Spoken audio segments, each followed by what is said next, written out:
কোটা আন্দোলনকারী ছাত্রলীগ ও যুবলীগের ত্রিমুখী সংঘর্ষের রণক্ষেত্রে পরিণত হয় ধানমন্ডি। দর্শক, এ নিয়ে ধানমন্ডি থেকে আরো জানাচ্ছেন আমাদের সহকর্মী হাসান মাহমুদ। মুহূর্তে আমরা আছি ধানমন্ডি ২৭-এ, যেখানে ইতিমধ্যে ছাত্র আন্দোলন, কোটা সংস্কারের দাবিতে যারা ছাত্র আন্দোলন করছে তাদের এবং ছাত্রলীগ যুবলীগ সঙ্গে পুলিশের ত্রিমুখী একটা সংঘর্ষ হচ্ছে। আমরা সরাসরি সেখানে দেখতে প্রায় ২ ঘন্টা ধরে আসলে এখানে এই সংঘর্ষ চলছে এবং থেকে কিন্তু ধাওয়া পাল্টা ধাওয়ায় রূপ নিয়েছে এবং কিছুক্ষণ পর পর আসলে ছাত্রলীগ যুবলীগের ছেলেরা যেমন এগিয়ে যাচ্ছে, পুলিশ সহায়তা করছেন এবং অন্যদিকে কোটা সংস্কার আন্দোলনে যারা দাবিতে এই রাস্তা অবরোধ করেছে তারাও কিন্তু কিছুক্ষণ পর পর আবার এগিয়ে আসছে। ফলে কিন্তু ত্রিমুখী একটা সংঘর্ষ তৈরি হয়েছে এবং এটি পুলিশ কিন্তু আমরা দেখছি যে পাশে অবস্থান করছে, কিন্তু তাদের মাঝে মাঝে তারা টিয়ার শেল নিক্ষেপ করছে, কিন্তু সেরকম বড় ধরনের অ্যাকশনে এখন পর্যন্ত যাচ্ছে না। তবে ছাত্রলীগ যুবলীগ সহ অন্যান্য যেসব সংগঠন, আওয়ামী লীগ সংগঠন, তারা কিন্তু এখানে সক্রিয় অবস্থান করছেন এবং শিক্ষার্থীরা কিন্তু তাদের সক্রিয় অবস্থান জানা দিয়েছে এবং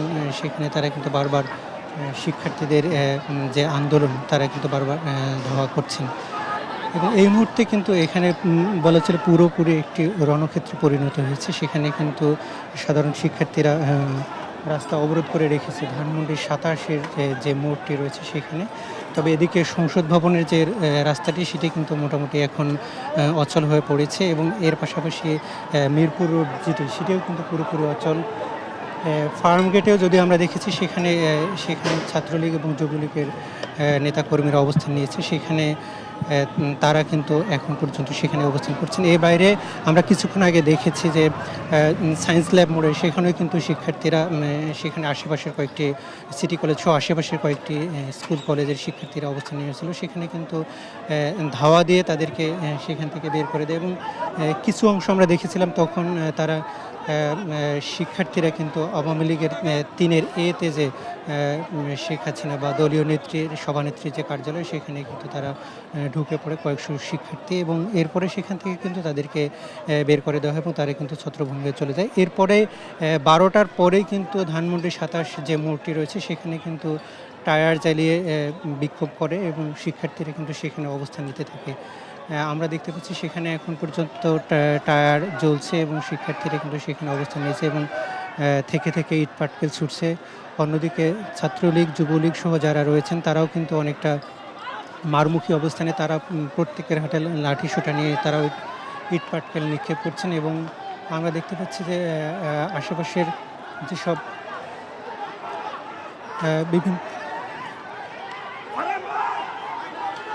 বিভিন্ন জায়গায় কিন্তু শিক্ষার্থীদেরকে ধাওয়া করা হয়েছে এবং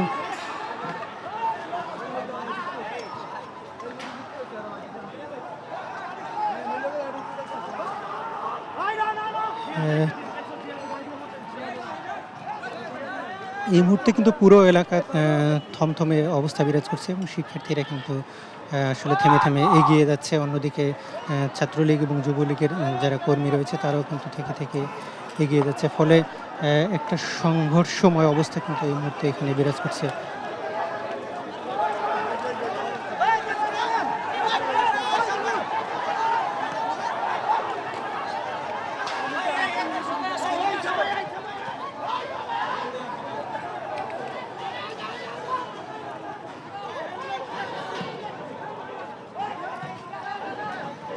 আমরা দেখছি যে শিক্ষার্থীদের মধ্যে অধিকাংশই কিন্তু স্কুল ড্রেস, যেটা আমরা দেখতে পাচ্ছি সেখানে কিন্তু তারা কিছু শিক্ষার্থী দেখতে পাচ্ছি তারা কিন্তু আইডিয়াল কলেজ এবং সেখানকার সিটি কলেজের শিক্ষার্থী বেশিরভাগ দেখা যাচ্ছে, তারা কিন্তু সম্মুখে।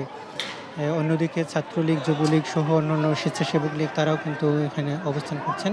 যদিও পুলিশ আমরা দেখেছি যে পাশে কিন্তু একটি সেফ সাইটে অবস্থান করছে এবং থেকে কিন্তু এই সংঘর্ষ ধাওয়া পাল্টা ধাওয়ায় রূপ নিয়েছে।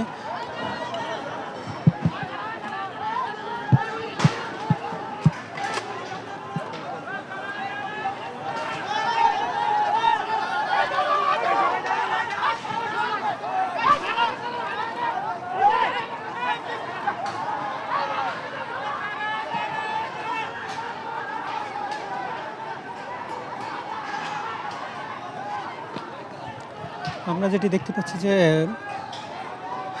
ধানমন্ডি ২৭ থেকে সংসদ ভবনের যে এলাকা সেই দিকে কিন্তু ব্যাপক শিক্ষার্থীরা, কয়েক হাজার শিক্ষার্থী অবস্থান নিয়েছে।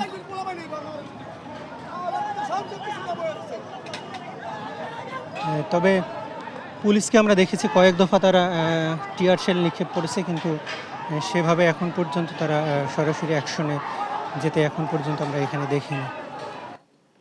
ধন্যবাদ মাহমুদ আমাদের সাথে যুক্ত থাকার জন্য। দর্শক, ধানমন্ডি এলাকা রণক্ষেত্রে পরিণত হয়েছে, সেখান থেকে সর্বশেষ পরিস্থিতি জানাচ্ছিলেন আমাদের সহকর্মী মাহমুদ।